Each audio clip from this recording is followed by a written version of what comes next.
enjoyment is not guaranteed tomorrow because you suffer today. Enjoyment is guaranteed tomorrow if you do the work today.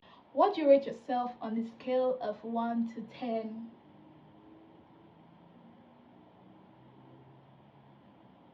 Do you think other people would agree? Do a 360 for the camera. If you are telling people to do a 360, then tell both the boys and the girls to do a 360.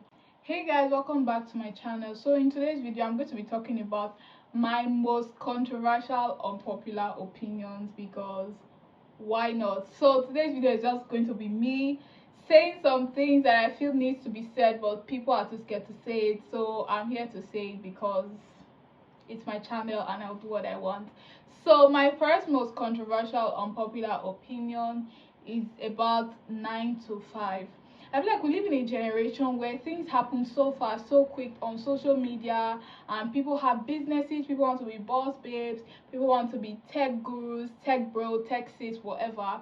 And then we make it feel as though people working 9 to 5 are living in the olden days, are living in the older generation, and it shouldn't be that way. If people want to work a 9 to 5, they should work a 9 to 5.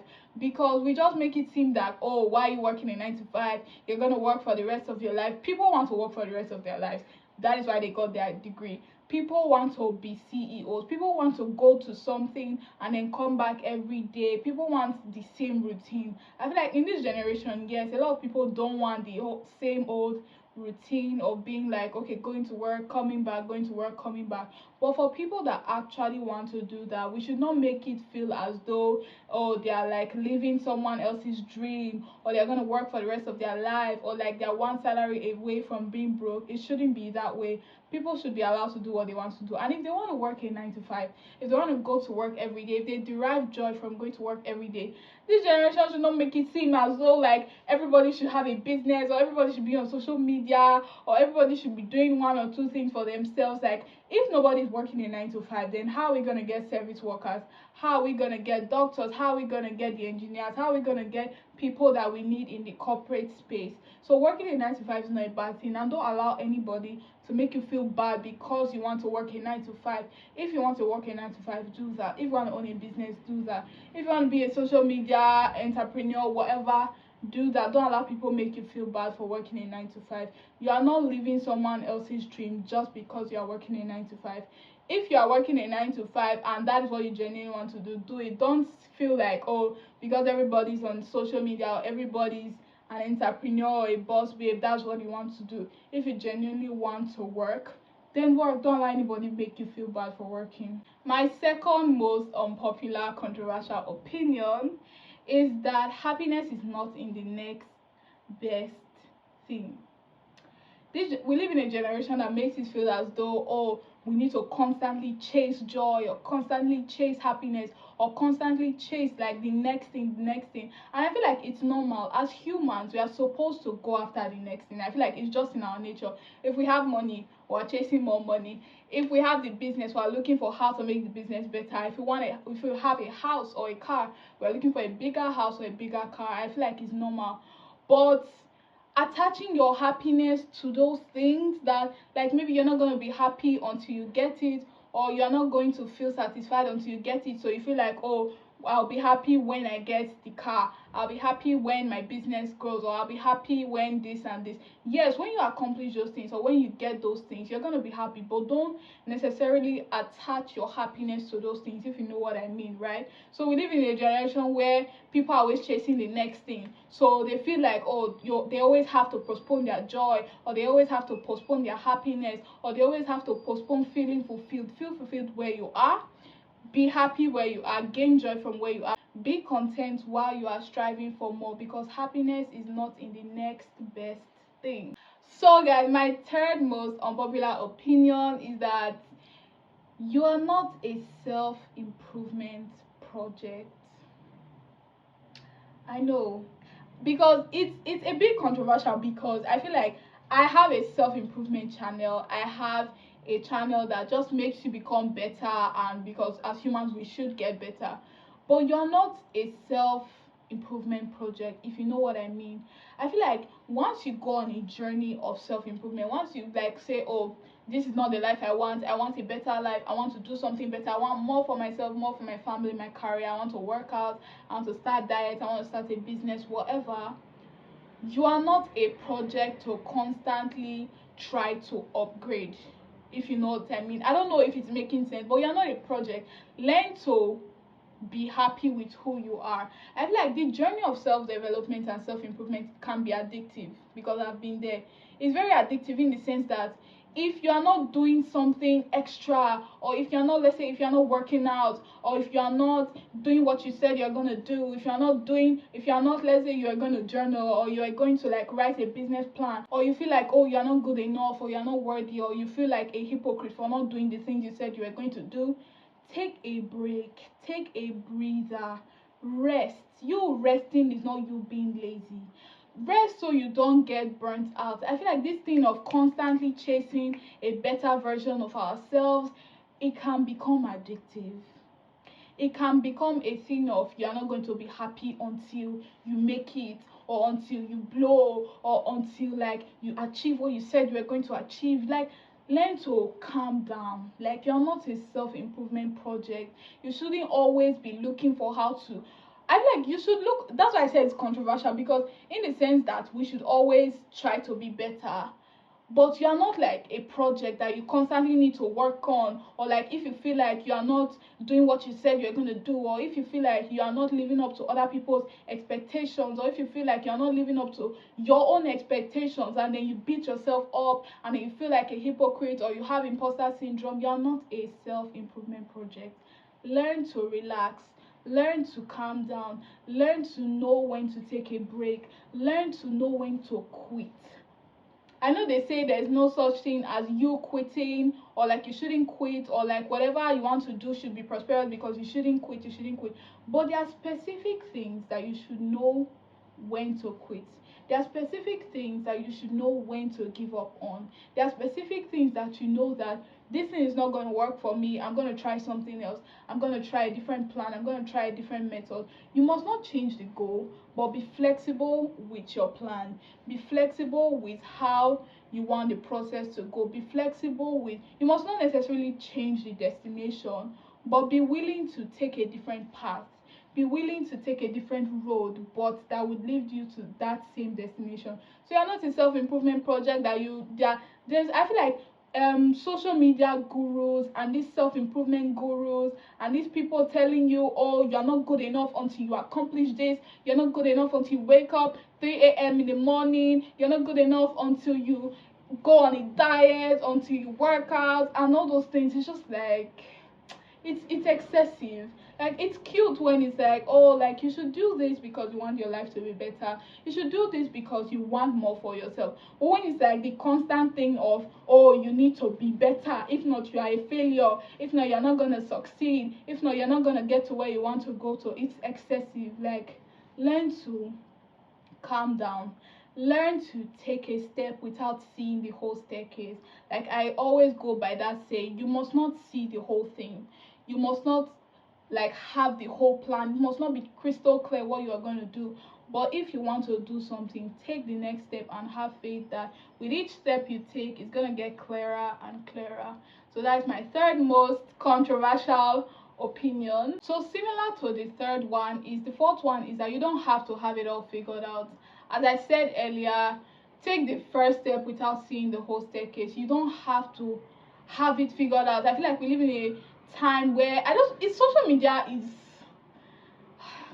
a lot of things, right? The good, the bad, and the ugly, everything in between. We live in a time where if you don't have certain things by 25, or if you don't have certain things by 30, or if you don't have certain things by 35, that means you can never have it again. That means you can never blow again, or you can never succeed again, or you can never do any of those things again, because once you get to that age, that means all the opportunities are gone. You are not behind anybody. The only way you can be behind anybody is if you are walking someone else's path, right? If you are not walking someone else's path, you are walking your own path. So you are not ahead necessarily, you are not behind necessarily, you are just on your own path. So this thing of like having it all figured out at a certain age, or you must know what you want to do, you must know where you want to be. Having a vision is clear, having a vision is good, having a plan, a goal, having ambitions, having dreams, having aspirations, those things are so beautiful. But it must not be like the perfect picture that, oh, at this age I'm gonna do this and this is how it's gonna be, and at this age I'm gonna do this and this is how it's gonna be. And then society has just made it seem as though like if you are not doing certain things at a particular age, that means you are falling behind. You are not falling behind because you are never walking behind anybody, you are walking in your own path. So walk in your path and don't listen to what other people have to think. So the next unpopular opinion is that let's take 3 seconds for these prank videos, these comedy videos, these interviews, that it's not, before it was just light and funny, and now it's not giving anymore. Like, rest, rest, like rest, please. This prank, oh god, oh my goodness, I'm just, my brain is itching thinking and talking about it. These prank videos, I feel like when it's a light and a good prank, it's like, oh, made me laugh, haha, funny. But when it's so excessive and then you're pranking, I don't even want to say this, the crazy things that they say. You're pranking somebody that, oh, I'm going for this, and then you just bring death and you bring so much negativity into the prank, and it's no longer funny. And you don't know what people are suffering from. People may have high BP, people may have hypertension, people may have different kind of maybe mental, and you don't know who you are going to prank. You're going to prank random strangers, and it's not like the light and funny prank that, okay, you just laugh it off, and it's excessive. Like sometimes it's just like inappropriate. And then the comedy videos are now so inappropriate and so demoralizing, they are not even funny anymore. And then these interview videos, for these interview videos, I miss the times where people come up to you and be like, oh hi, my name is Ehi and I'm doing an interview on, oh, why the society is like this and this and this, or can you give your opinion, can you share your opinion. Those were nice. Those interviews, they were either educative, informative, or entertaining, but you can't just watch the videos and go without nothing, right? There's always something to learn, or maybe it's going to make you laugh, or it's going to entertain you in some way, shape, or form, right? But now the interviews we are getting is, what do you rate yourself on the scale of 1 to 10?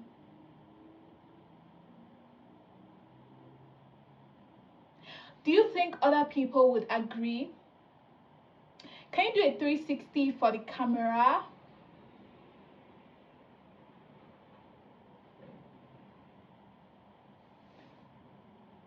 I feel like reserving my comments, but I will not reserve my comments because these videos, firstly, let's say I'm walking on the road. On a good day, I'm in a good mood, and I see you walking up to me with a camera and with a microphone. Okay, I'll take it, no wahala, because I'm like, oh, maybe you have something reasonable to say, right? So I'll be like, oh, okay. And then you don't introduce yourself, oh, the camera is just in my face, and then you put a mic in my mouth, and you're like, what do you rate yourself on the scale of 1 to 10? On the scale of 1 to 10, how, whatever they say and however they say it, right? And then, okay, me being in a good mood, me not wanting to be rude, and then I'm like, oh, I rate myself a XYZ, or I rate myself this amount of ratings, or whatever they say, right? And then, because I am kind and good enough to answer you, the next question you're gonna ask me is, do you think other people would agree? Is it my business if other people agree? Do I care if other people agree? Why do I want other people to agree? Firstly, the rating, you're going to base it on physical appearance. What if on that day, let's be honest, we can't always be looking our best. What if on that day, maybe I'm just going somewhere to get something, to get a few things and whatever, and then I see you, you approach me, whatever, and I answer you, and then you're not like, do you think other people will agree? No, they will not agree, because they are just seeing a random picture of a random stranger by a random interviewer that they don't know. So obviously they're gonna rate you higher on a good day, lower on a bad day. But wanting to say, do you think other people would agree? Like, what is the essence of those videos? Like, I genuinely want to know what the essence of those videos are.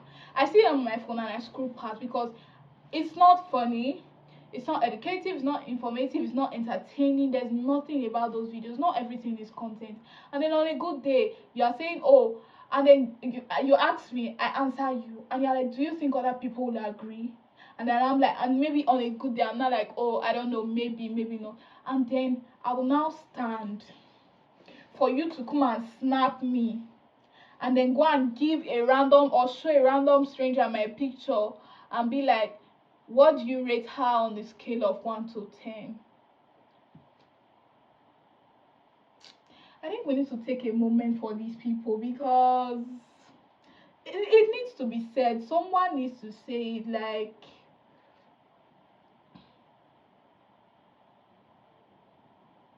what is, do you think other people would agree? If they agree or they disagree, how does that affect me?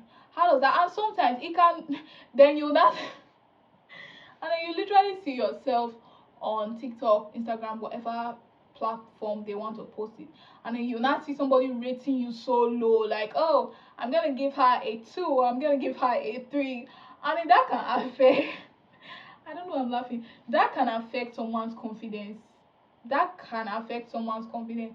So we need to stop with these interviews, these prank videos, because they are no longer funny. Like, they're no longer funny. I miss the good old days when it's just like innocent pranks, maybe something funny, something cute, something informative, something actually entertaining. Now social media is just almost like a dumping ground.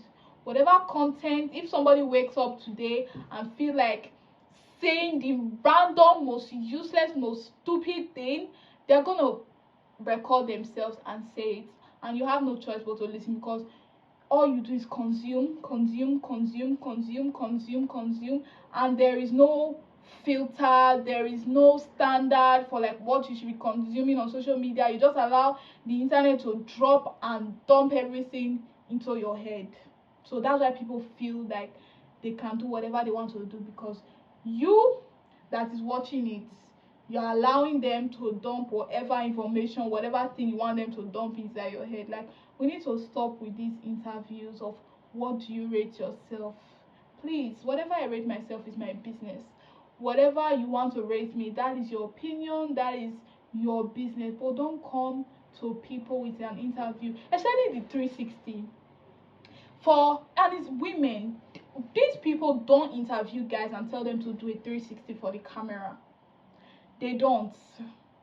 They don't tell them. So if you want to interview me and you see me and then you are interviewing me, can't you see me from front? Like, can't the camera capture me from front? Why do I need to do a 360? And it's just like you are objectifying the woman. I'm just like, oh my god, I cringe so hard in those type of videos. Do a 360 for the camera. If you are telling people to do a 360, then tell both the boys and the girls to do a 360, or don't tell any of them. Stop telling girls, stop telling women to do a 360 for the camera. Like, it doesn't send out a good message. Please stop. If you are one of those interviewers, I'm talking to you, stop it. My next most unpopular opinion is that people in this generation are too fragile and too sensitive. Someone needed to say it, so I'm going to say it. This generation, we operate in a wokeism culture, that everybody and anybody can say how they feel because it is how they make them feel. So if they are feeling a certain type of way, it's their feelings. You need to validate their feelings. You need to make them feel heard. You need to make them feel understood. So that, and this generation, we can easily, like, the slightest things can trigger us. I say us because I'm in this generation, although I'm not part of this whole wokeism culture. So we go on social media and we see somebody doing something wrong, and then maybe somebody comments that, oh, like, I think you should try this way, or I think you should have a better approach, or I think you should word it this way, whatever is morally and socially wrong. and then we see people bashing the person that, oh, it is who she is. This is how I am culture. I don't know where this is how I am thing came from. You can be better. It's not, don't say this is how I am as an excuse for bad behavior. You have bad character, you have bad character. There's nothing like, oh, this is how I am and this and this, and just giving lousy and lame excuses for bad behavior. We are just so sensitive, so fragile. Like, people now are even scared to say what they want to say because they feel like, oh, they are going to judge them. Or like, maybe you see somebody doing something wrong on social media and you can't even say it because you feel like, oh, you're not allowing her to be yourself, you're a hypocrite, who do you think you are, allow her to do whatever she wants to do. And then you see people calling themselves names, and if you call that person that name, that person is going to take offense, but that person can call themselves that offensive name.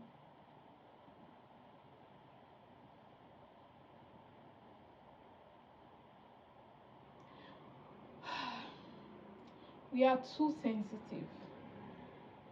This generation is too sensitive. This generation is too fragile, easily triggered. Like, people cannot even say what they want to say anymore because you are talking to people and you just fear that at least one person is going to be triggered. I know that this video is triggering a lot of people just because we are too sensitive, and people don't no longer want to hear the truth. People no longer want to hear facts. They just say, this is what I believe and this is how it should be. Nobody wants to hear the truth anymore. So the truth, we have dusted our hand from it like this and set it aside because we are scared that we don't want to be seen as hypocrites, or we don't want to be seen as judgmental for judging people. And then you're doing something wrong, and then I'm telling you what you're doing is wrong, and then you're saying, oh, I'm judging you. This generation, we are too sensitive. Like, you all should take a chill pill and just stop excusing rudeness. You can be confident without being rude. You can be assertive without being aggressive.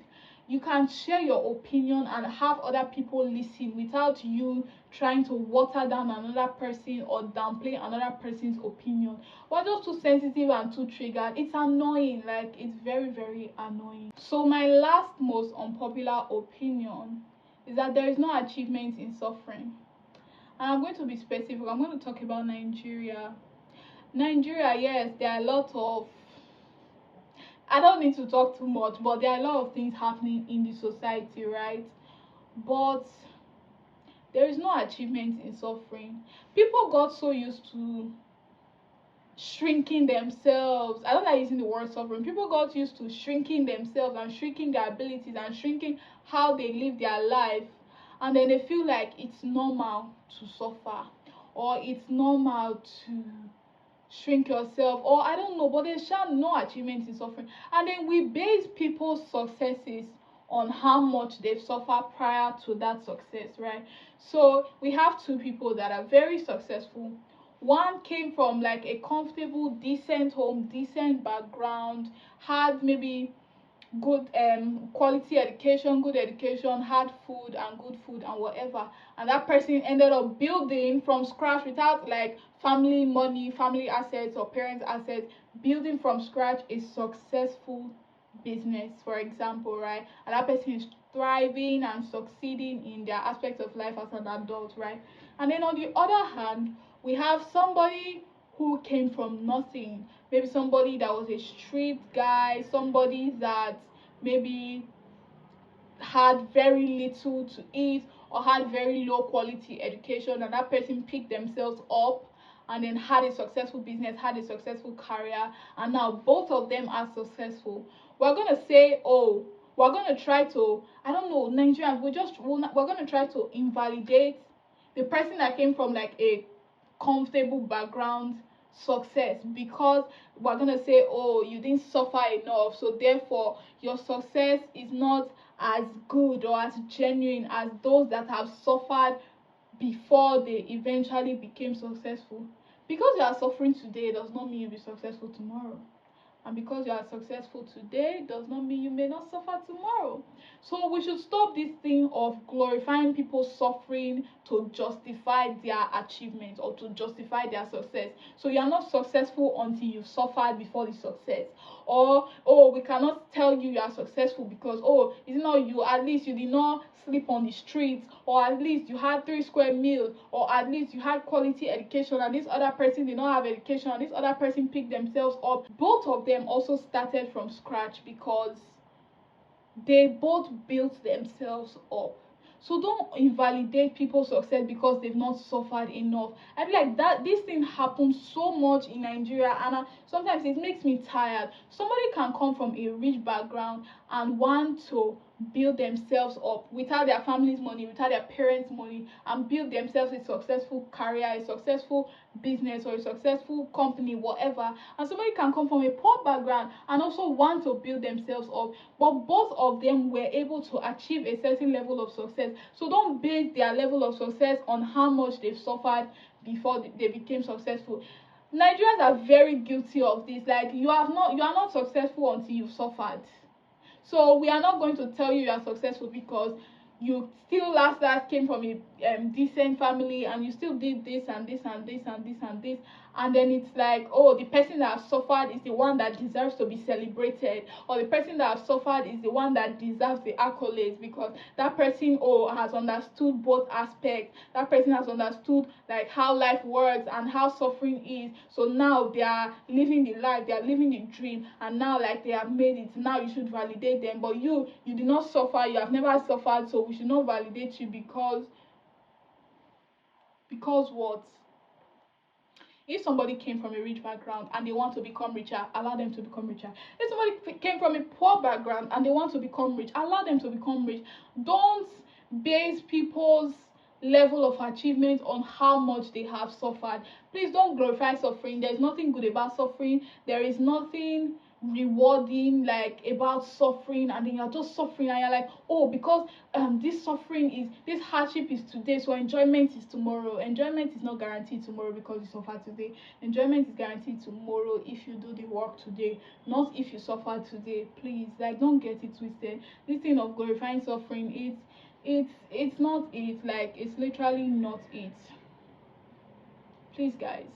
So these are a few of my most controversial opinions. Don't kill me in the comments, guys. Like, please, like, I'm just saying what needs to be said and what everybody else is scared of saying. So if you enjoyed this video and you want a part 2, maybe leave that in the comment section. Do well to like, share, subscribe, turn on your post notifications so you do not miss a single video.